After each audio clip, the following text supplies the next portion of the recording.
नमस्कार दोस्तों, उम्मीद है आप लोग अच्छे होंगे। तो साइकोलॉजी के अब नेक्स्ट पार्ट में आज हम बात करेंगे क्रिया पशु तत्वबंधन सिद्धांत यानी स्किनर के सिद्धांत के बारे में। Operant conditioning theory. तो इसका अन्य नाम है, अन्य नाम क्या क्या है? सक्रिय अनुबंधन सिद्धांत, कार्यात्मक प्रतिबद्धता सिद्धांत, नैमित्तिक अनुबंधन सिद्धांत। नैमित्तिक अनुबंधन सिद्धांत यानी लीवर दबाना भोजन प्राप्त करने का निमित्त है, एक साधन है। साधनात्मक अनुबंधन सिद्धांत यही साधन है। इंस्ट्रूमेंटल कंडीशनिंग थ्योरी, इसे आर टाइप अनुबंधन कहते हैं। आर यानी रिस्पांस, पहले रिस्पांस करने किया इसने।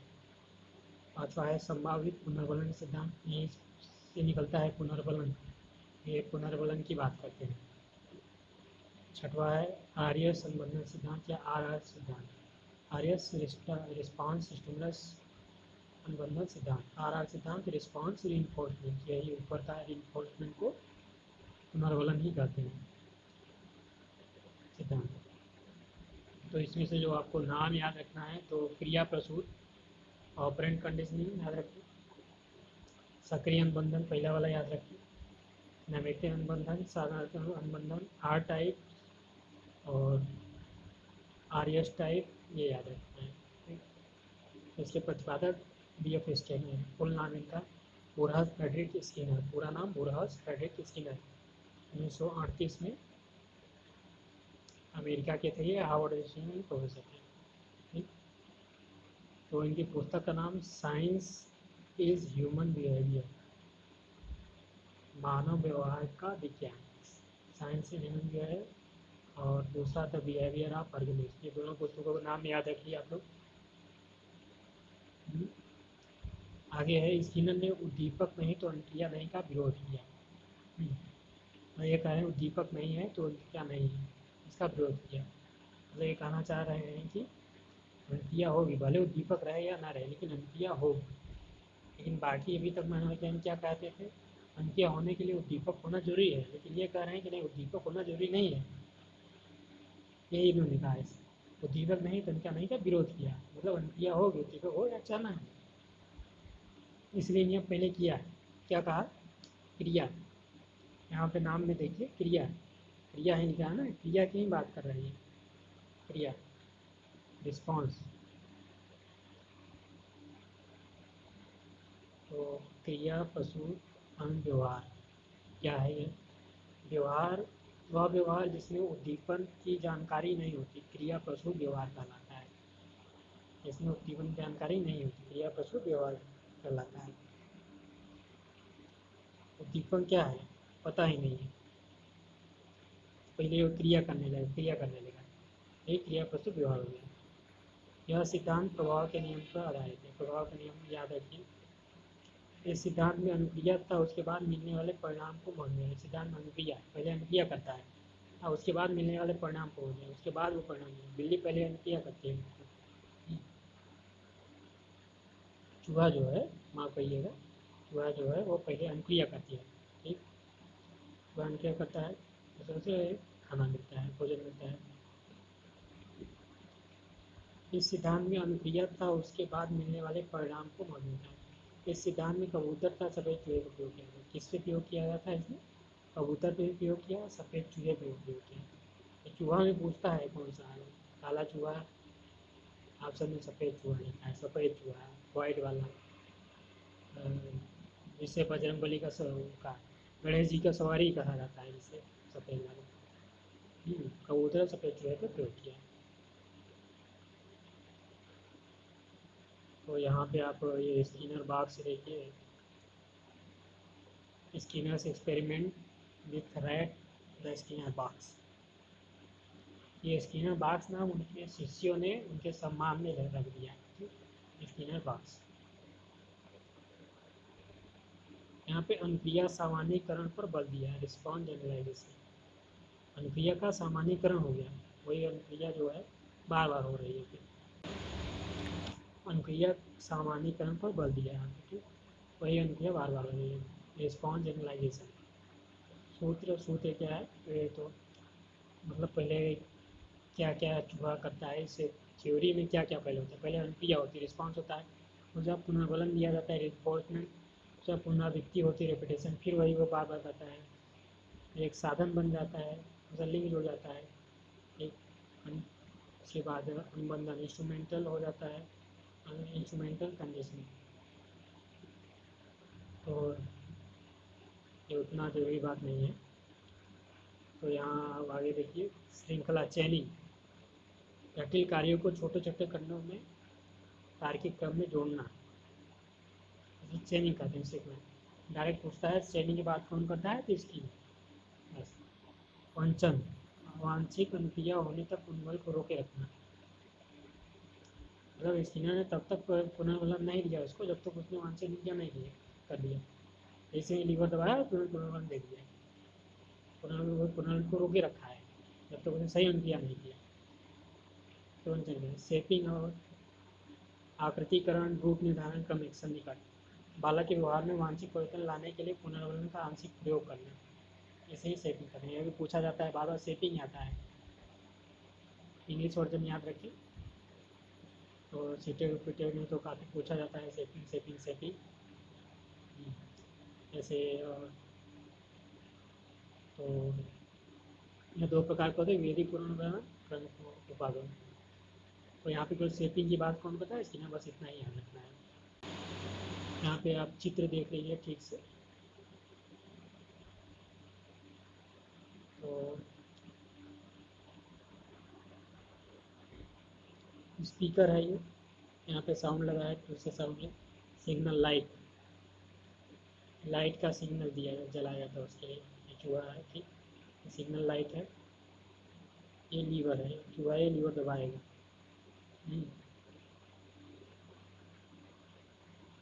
फूड कप, और उसमें चला जाएगा इलेक्ट्रिक ग्रिड।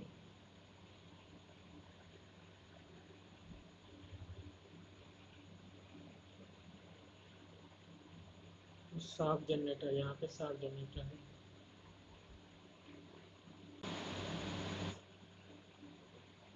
इसका आधार वाक्य है, मतलब ये कहना क्या चाह है, किसी क्रिया को करने के बाद यदि बल प्रदान करने वाला उद्दीपक मिलता है तो उस क्रिया को करने की शक्ति वृद्धि हो जाती है।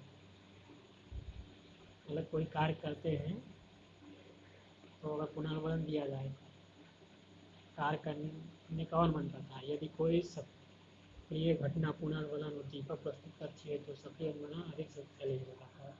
वो पुनर्बलन अनुसूची शब्द का प्रयोग किया है इसने, इन्होंने पुनर्बलन अनुसूची शब्द का प्रयोग, वैसे ये तो नहीं, इसमें नहीं पूछा जाता, ये सीटेड हुई की बात है। पुनर्बलन देखिए, रीइंफोर्समेंट यह जगह पूछा जाएगा, रीइंफोर्समेंट की बात कौन करता है, इसकी में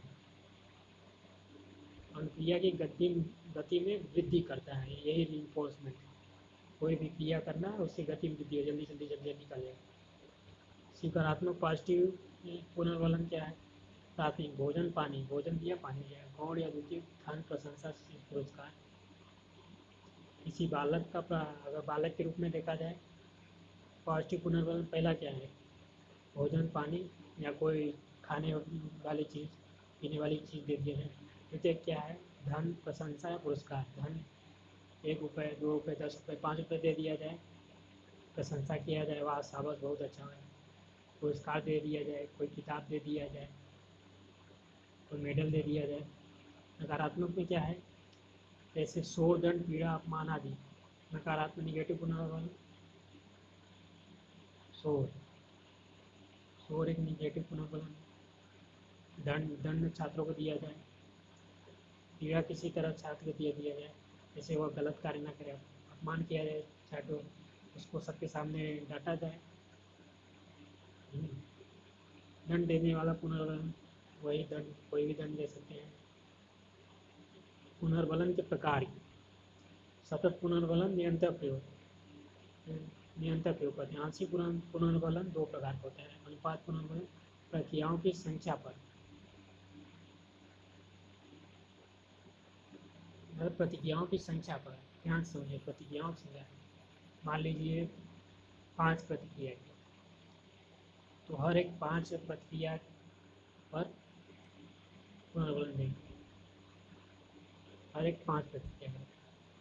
5 पे दिया, फिर 10 पे, फिर 15 पे, फिर 20 पे, ठीक। अंतराल पुनर्बलन, इंटरवल रिइंफोर्समेंट, समय अंतराल पे, एक निश्चित समय अंतराल पे, मान लीजिए 10-10 मिनट पे दिया, 10 मिनट पे फिर पुनर्बलन दिया, फिर 10 मिनट पे पुनर्बलन दिया, ठीक, ऐसे करके। तो हालांकि यहाँ से तो BHU में ज़्यादा प्रश्न पूछे गए हैं, और बाकी स्टेट यूनिवर्सिटी में तो कभी नहीं पूछा गया है, लेकिन याद रख लीजिए क्या होता है। नोट, पुनर्बलन इस सिद्धांत की केंद्रीय अवधारणा है, मतलब ये पुनर्बलन यही केंद्रीय अवधारणा है, पुनर्बलन की ये ज़्यादा बात करते हैं, मेन फोकस यही है पुनर्बलन। एक शिक्षा में उपयोगिता क्या है इसकी बात करते पहला, बालक के शब्द भंडार को बढ़ाने में सहायक अनुक्रिया व पुनर्बलन को महत्वपूर्ण मानता है। बालक का शब्द भंडार बढ़ता है। दूसरा, आत्मविश्वास को बढ़ाने, चिंता को दूर करने में। तीसरा, सरल से कठिन कर देता है। 4, निदानात्मक उपचारक शिक्षण में सहायता। 5, अभिक्रमित अनुदेशन में यह सिद्धांत उपयोगी। ये याद रखिए, अभिक्रमित अनुदेशन, ये स्किनर ने ही दिया है, ठीक। टीचिंग ऑफ टेक्नोलॉजी में आप लोगों ने पढ़ा होगा, अभिक्रमित अनुदेशन किसकी बात करते हैं, डायरेक्ट स्किनर। 6वां है व्यवहार परिमार्जन, व्यवहार चिकित्सा उपयोग। 7वां, यह सिद्धांत सकारात्मक पुनर्बलन पर बल देता है, सकारात्मक पुनर्बलन बल देता है, न कि नकारात्मक, याद रखिएगा। 8, परिणामों की जानकारी प्रदान करने में सहायक। 9वां है रेडियो, कैमरा, टीवी चलाना ऐसे सिद्धांत पर के आधार पर होता है। आलोचना, आंशिक कारणों को महत्व नहीं।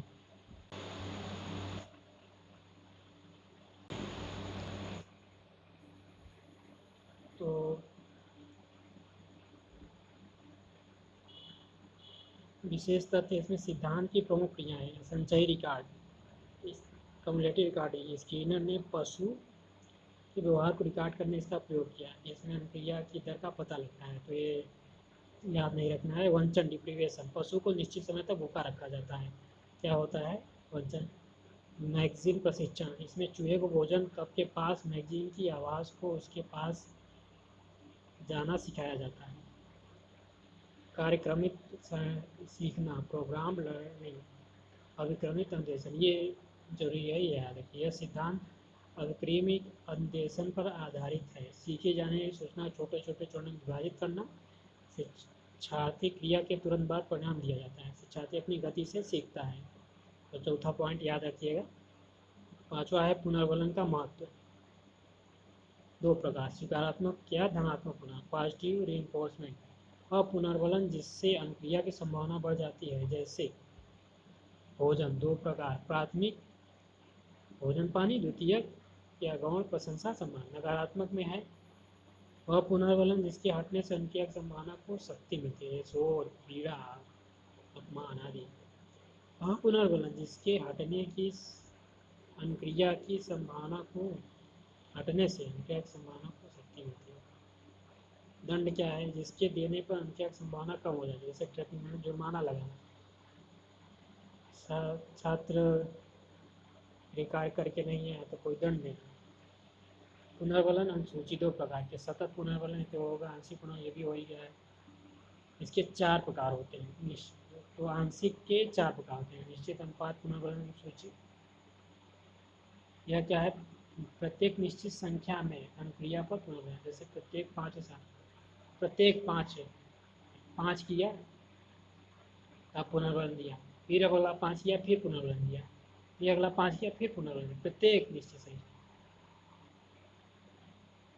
प्रत्येक 7 या 7 लेके बता रहे हैं, 7 किया फिर दिया, फिर अगला 7 किया फिर दिया, फिर अगला 7 दिया या फिर दिया, ऐसे ही। अभी है परिवर्त्य, वेरिएबल अनुपात समूह, अनुक्रिया की संख्या निश्चित नहीं होती, कभी 8वीं पर या कभी 2 के बाद, कभी 8वीं भी दे दिया, कभी 2 भी दिया है, जैसे नहीं तैसे बदल बदल के दे रहे हैं पुनर्बलन, कोई फिक्स नहीं। सी है निश्चित अंतराल पुनर्बलन, फिक्स्ड इंटरवल, निश्चित 50 सेकेंड या 30 सेकेंड का। तो पहला ए और बी में आप देखेंगे तो अनुक्रिया की बात करता है, एक निश्चित अनुक्रिया 5 या 7 या 8 या 2। जो 80 में देखिए इसमें समय की बात करता है, 50 सेकेंड या 30 सेकेंड है, निश्चित 50 सेकेंड, मतलब 50 सेकेंड हो गया या पुनर्वलन। अब अगला कब देगा, 50 प्लस प्लस 100 सेकेंड पे देगा, ठीक। फिर अगला देगा प्लस 50 150 सेकेंड में, फिर अगला 200 सेकेंड पे, या 30 सेकेंड लेके देखें तो पहला 30 सेकेंड में, दूसरा 60 सेकेंड पे देगा, फिर उसके बाद 90 सेकेंड पे देगा, फिर 120 सेकेंड पे देगा, ऐसे। अगला है डी, परिवर्त वेरिएबल अंतराल पुनर्वलन, निश्चित ना होकर अनियमित अंतराल पर। वहाँ पे निश्चित था 30 या 60 सेकेंड, और अनियमित अंतराल जब एकदम नहीं था, आगे पीछे कहीं वो। नोट क्या है, सतत पुनर्वलन की अपेक्षा आंशिक पुनर्वलन में क्रिया प्रसूत क्रिया ज़्यादा। सतत बार बार पुनर्वलन देंगे तो उसमें वो बच्चा भी हो जाता है बार बार, तो आंशिक थोड़ा थोड़ा करके वो ज़्यादा सही रहेगा। परिवर्त अनुपात पुनर्वलन में अनुक्रिया पर सबसे ज़्यादा, निश्चित अनुपात अनुसूची उच्च अनुक्रिया पर। परिवर्त अंतराल अनुसूची में साधारण पर ये सब नहीं आता। 8वां है शेपिंग, ढलना, 5 अनुक्रिया को पुनर्वलित करना, तो पहले बता चुके हैं शेपिंग, तो ये भी मीनिंग याद रखिए। 2 तत्व हैं, विभेदी पुनर्वलन, कुछ अनुक्रिया को पुनर्वलित करना, दूसरा क्रमिक उपागम, उसी अनुक्रिया को पुनर्वलित जिसे वह सीखना चाहता है, ये भी नहीं आता, छोड़ दीजिए। 9वां है शाब्दिक व्यवहार, वर्बल बिहेवियर, स्किनर ने इसको 4 भागों में मान, टैक्ट, प्रतिध्वनिक व्यवहार, ऑक्टोपेड, ये भी नहीं आता, ये मत याद रखिए। नीचे नोट में आइए, नोट क्या है, सक्रिय अनुबंधन अनुक्रिया के 8 वर्ग हैं, पुरस्कार द्वारा सीखना, ठीक। तो पुरस्कार द्वारा सीखना, अपेक्षा द्वारा से बच्चा कैसे सीखेगा, आप पुरस्कार दीजिए बार बार सीखेगा, उपेक्षा कर दीजिए तो सीखेगा, सर उपेक्षा कर रहे हैं, अब ऐसी गलती नहीं करेंगे। तीसरा पलायन द्वारा सीखना, बच्चा भाग गया तब भी कुछ सीख गया। दंड से बचने के लिए सीखना, वो दंड नहीं लेना चाहता, टीचर मारेंगे तभी वो कुछ सीख रहा है। विभेदक उद्दीपन की उपस्थिति में सीखना, विभेदी उपेक्षा करके सीखना, सक्रिय क्रियता को टालने के लिए सीखना, विभेदक दंड प्रसूत सीखना, ये यहाँ से भी नहीं आती। तो पावलोव स्किनर सिद्धांतों में अंतर क्या है, ठीक। पावलोव स्किनर, पावलोव दीपक की बात करते हैं, दीपक बताना, जैसे स्टिमुलस, और स्किनर जो है वो रिस्पांस की बात करते हैं, इन्फोर्समेंट,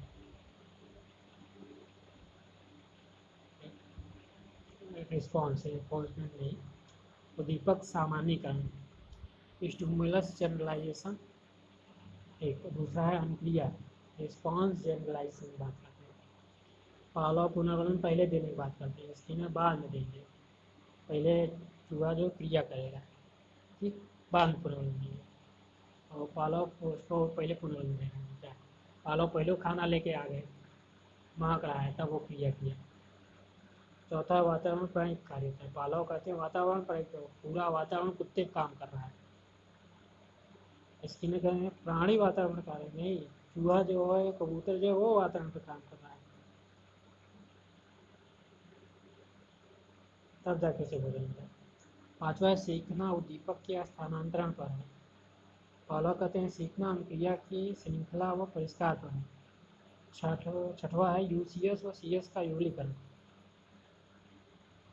स्किनर कहते हैं अनुक्रिया पुनर्विवेक व युगलीकरण। Pavlov UCS CS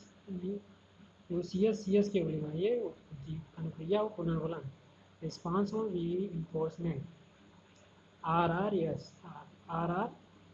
yes उद्दीपक stimulus का युगलीकरण। 7 है अनुक्रिया व्यवहार आंतरिक, अनुक्रियात्मक व्यवहार है वो आंतरिक होता है, और स्किनर कहते हैं अनुक्रियात्मक व्यवहार बाह्य रूप से अनुक्रियात्मक व्यवहार। नोट, पावलोव का सिद्धांत में अनुक्रिया बाह्य होती है, वही बात है, और अनैच्छिक व्यवहार का मापन करती है, अनुक्रिया बाह्य होती है, बाह्य रूप से अनुक्रिया होती है, बाहर से। अनैच्छिक व्यवहार का मापन करते हैं, कुत्ते के अनैच्छिक व्यवहार का मापन करते हैं। जबकि स्नेह में अनुक्रिया स्वाभाविक होती है, स्वाभाविक अनुक्रिया करेगा, सुबह स्वाभाविक रूप से अनुक्रिया करेगा तो रह जाएगा। ऐच्छिक व्यवहार का होगा, उसके ऐच्छिक व्यवहार का ही मापन करेंगे। तो यहाँ से आपको बस ये स्किनर पाला में अंतर याद रखना है। तो ये आपको दोनों थ्योरी में अंतर से समझ में आ जाएगा, क्या यह कर रहे हैं क्या वो कर रहे हैं। यहाँ से डायरेक्ट क्वेश्चन होंगे, आगे नोट वोट से कुछ नहीं आएगा। स्किनर विशेष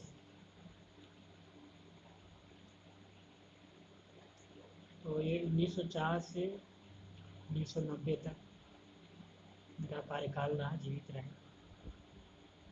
क्या कहते हैं, रिक्त प्राणी पागम क्यों, रिक्त प्राणी पागम की बात करते हैं तो क्यों। सीखने की व्याख्या करने के लिए जटिल सिद्धांत की आवश्यकता नहीं हो, ना ही दैहिक चरों की आवश्यकता हो, इसीलिए रिक्त प्राणी पागम व्यवहार का निदान बाह्य कारकों द्वारा होता है। यहाँ से क्वेश्चन नहीं पूछे जाते। ठीक, अगला है क्रिया प्रसूत अनुक्रिया। टहलना, हंसना, चूहे द्वारा लीवर दबाना, ऐसी अनुक्रिया जिनका संबंध या तो दीपक से नहीं होता है, इसका संबंध ऐच्छिक क्रिया से होता है। टहलना, चूहा टहल रहा था, हंस रहा था, चूहे द्वारा लीवर दबाना, वो तो ऐसे ही दबा, उसको कहाँ पता है कि वो भोजन मिल जाएगा, लीवर दबा देंगे, वैसे ही कर रहा था।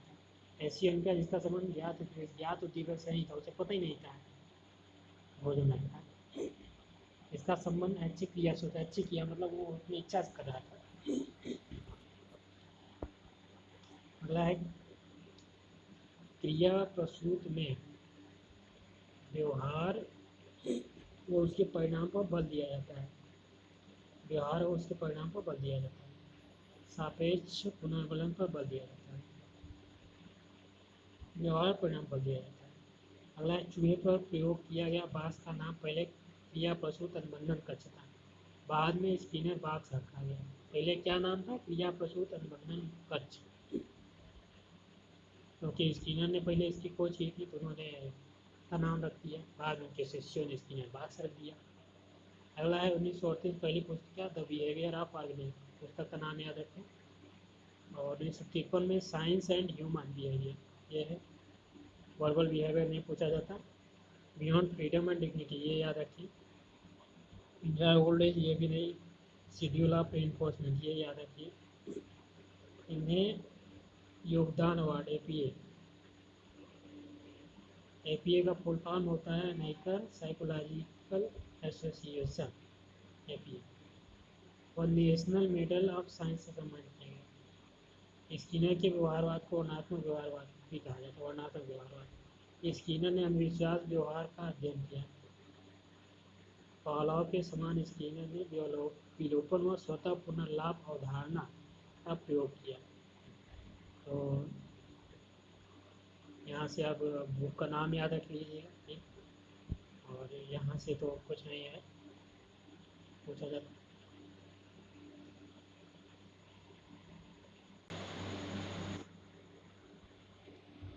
तो इसी में एक और मनोवैज्ञानिक थ्योरी की बात करते हैं आगे। तो इसका संयुक्त अनुबंधन का सिद्धांत या स्थानापन्न का सिद्धांत प्रतिपादक एडविन गुथ्रे। तो ये पूछ लेता है डायरेक्ट, संयुक्त अनुबंधन सिद्धांत किसने दिया, एडविन गुथ्रे। एडविन गुथ्रे ने किसका कौन सा सिद्धांत दिया, संयुक्त अनुबंधन का सिद्धांत और स्थानापन्न का सिद्धांत, या मिलान करने के लिए दे दिया है।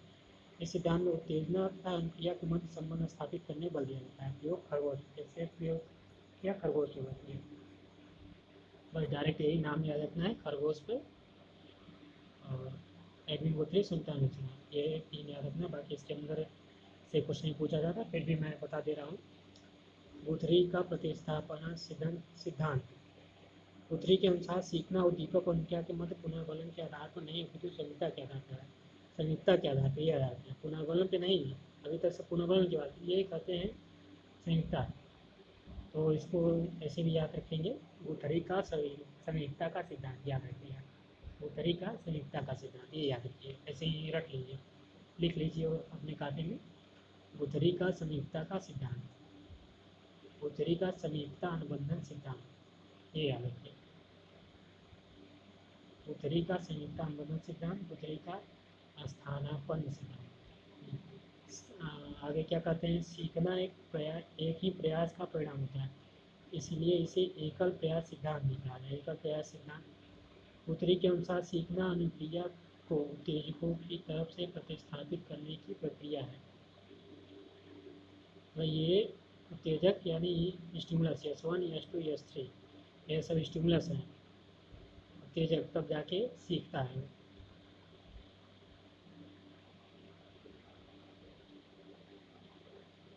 तो इनके कुछ किताब का नाम देख लेते हैं। गुथरी की पुस्तक का नाम है the psychology of learning, the psychology of learning, the psychology of human conflict, psychology first course in human behaviour. पहला दूसरा याद रखना है, 1938 वाला। The psychology of learning, the psychology of human conflict. गुथरी ने प्रेरणा के महत्व को स्वीकार नहीं किया, पुरस्कार व दंड की भी अपेक्षा की। हर्टन के साथ पहली बॉक्स में इस बिल्ली का प्रयोग किया। विलोपन तथा विस्मरण का कारण साचारात्मक अवरोध को माना। नए साचार सम्मत पुराने या मौलिक साचार सम्मत को खत्म कर देता है। मनोविज्ञान का उद्देश्य पूर्वकथन और नियंत्रण को बताया था। गुथरी ने बुरी आदतों को दूर करने 3 विधियां का प्रतिपादन किया। 3 विधियां, सीमा विधि या दहली विधि, थकान विधि, स्थैतिक परस्पर विरोधी। ये 3 विधियां याद रखिए। बाकी इनके अंदर क्या है उतना जरूरी नहीं है, डायरेक्ट पूछ लेता है, तो आज तो अभी तक तो नहीं पूछा गया है, तो याद रखना हो तो याद रखिए। सीमा विधि, इस विधि का प्रयोग बालक में भय, क्रोध और जैसे संवेदनात्मक अनुक्रिया को कम करने में किया जाता है। इसमें अवांछित अनुक्रिया को उत्पन्न करके उद्दीपक की तीव्रता को दहली थ्रेशोल्ड से नीचे करके उपस्थित किया जाता है। कुछ समय बाद उद्दीपक की तीव्रता दहली से ऊपर होने पर अनुक्रिया नहीं होती। थकान विधि, फैटिग क्या है, अवांछित अनुक्रिया को दूर करने के लिए उस अनुक्रिया को इतनी अधिक बार करवाया जाता है ये थक जाए, ताकि उसमें उस अनुक्रिया को दोबारा न करने का भाव होगा। मतलब पढ़ते पढ़ते आप इतना थक जाते हैं कि अब पढ़ने का मन नहीं करता। कई बार ऐसा का छात्र ऐसा कार्य किया जाए जिससे वो थक जाए, दोबारा कार्य न करें। तीसरा है परस्पर विरोधी उद्दीपन। इसमें अवांछित अनुक्रिया उत्पन्न करने वाले उद्दीपक को उपस्थित किया जाता है। इससे अनुक्रिया कुछ समय बाद विरोधी उद्दीपक के साथ संबंधित हो जाती है। गुथरी ने इस पर कॉलेज छात्रा पर प्रयोग या जो आवाज़ के कारण अध्ययन नहीं कर पा रहे, उसने ऐसी आवाज़ पर मनोरंजन उपन्यास पढ़ना प्रारंभ किया। कई बार करने पर उसका ध्यान भंग होना बंद हो गया। तो ये भी याद रखना है। यहाँ से आपको एडिंग गुथरी का संयुक्ता सिद्धांत याद रखना है और 2 किताब का नाम याद रख लेना है, सीमा विधि, थकान विधि, प्रश्न विधि। वो भी नहीं, सीमा विधि या दहली विधि, थकान या फैटिग विधि, बस तीसरा विधि। तो उम्मीद है आप लोगों को आज का ये वीडियो अच्छा लगा होगा। तो यदि आपको अच्छा लगा हो तो लाइक शेयर सब्सक्राइब जरूर करें, अपने दोस्तों को बताएं, ताकि मुझे भी पुनर्वारण मिल सके। तो आज के लिए इतना ही। जय हिंद, जय भारत।